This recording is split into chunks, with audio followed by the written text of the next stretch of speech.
All right, so part two now. So once we have the rates calculated and we have this here is our diluted concentrations, because these are the concentrations that we're going to use when it's actually reacting. Because once you mix them, okay, the concentration's diluted, so you put your diluted in here, and it should come out to 0.080, 0.080,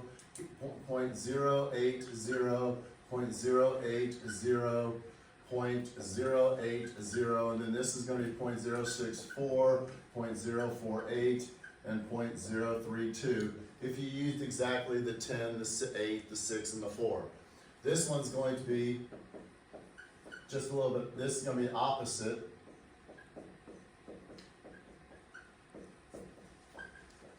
And then this is going to be the 0.080, 0.080, 0.080. Okay? Now, to get these rates, you should be then just using, this is where you're going to use the rate is equal to the change in the concentration, which we already determined to be 0.0010 molar over delta T. Okay, and that's where you plug it in your different values. So, when we're going to compare, well, let me just go ahead and I'm just going to fill in the values for the class data divided by 22.71 is 4.40 times 10 to the minus 5.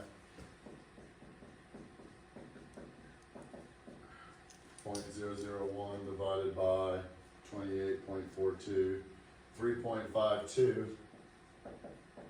times 10 to the minus 5, 0.001 divided by 42.51, 2.35 times 10 to the minus 5, 0.001 divided by 60.99, 1.64 times 10 to the minus 5, 0.001 divided by 25.54, 3.92 times 10 to the minus 5, I mean, you have 0.001 divided by 37.72, 2.65 times 10 to the minus 5, and lastly 0.001 divided by 58.57 is equal to 1.71 times 10 to the minus 5.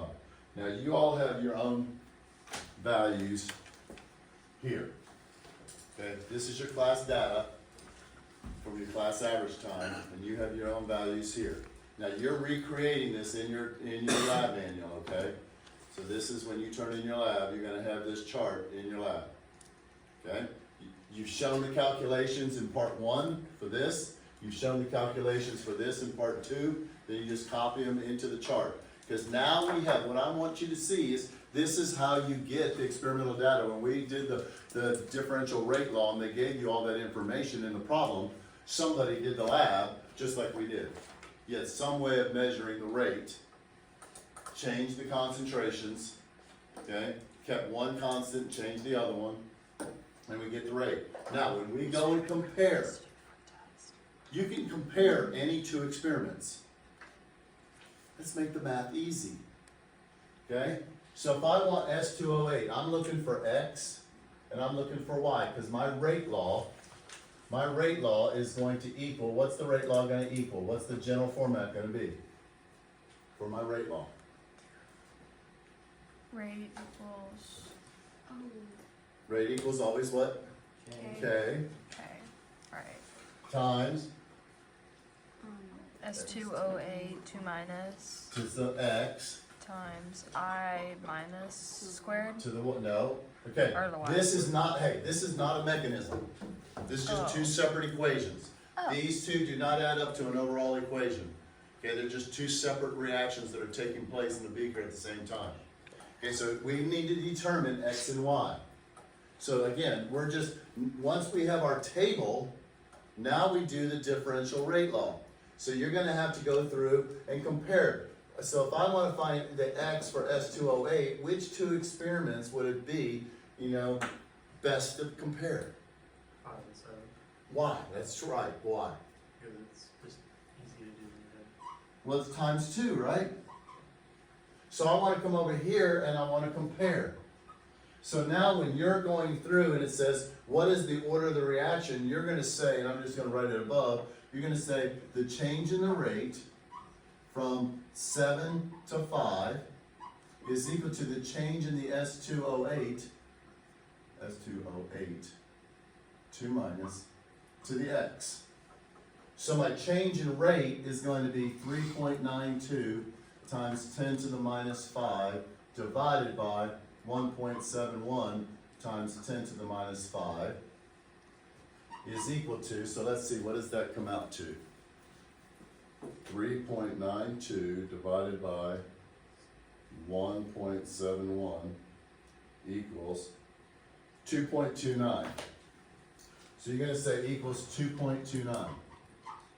Now that's not really 1, but if it was first order, it'd be 2. If it's second order, it'd be what? What would the change in rate be? 4. Which one's this closer to? Okay, that one's not a trick question. 2. 2.29 is closer to 2 than it is to 4. Okay, so we're gonna say approximately equals 2, which is gonna equal 2 to the X, so obviously X equals 1. I wanna see this number, I wanna see how close we are to the whole number. That's gonna be your experimental error. And we're not gonna calculate error, but I wanna see this, okay? So then you're gonna do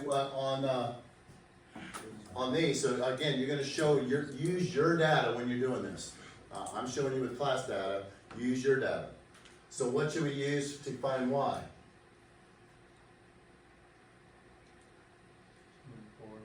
2 and 4. Okay, again, times 2. So I want to go 2 to 4 here. So again, I'm going to compare. I think this one's going to come out better. So it's going to be 3.52 divided by 1.64. Comes out to 2.14. Okay, this one was times 2.29. So you do the same thing for this one. 2.14, that's pretty close in experimental, with our experimental values. But yours might come out better than that. If you measure more carefully, your values might come out better. Okay? So that's what you're gonna do. Is just what's the order for S208, what's the order for I minus, just compare those two, what's your overall order, okay? And then, number 5, that you're gonna get to do on your own, calculate the value of K for every trial. It's only 7 times, Only 7 times. okay? You're gonna plug in your values, you have your rates, use your values, plug in your rates, and then I'll go through and calculate the K for the class average. And so you can answer number 6, but you'll get that information tomorrow.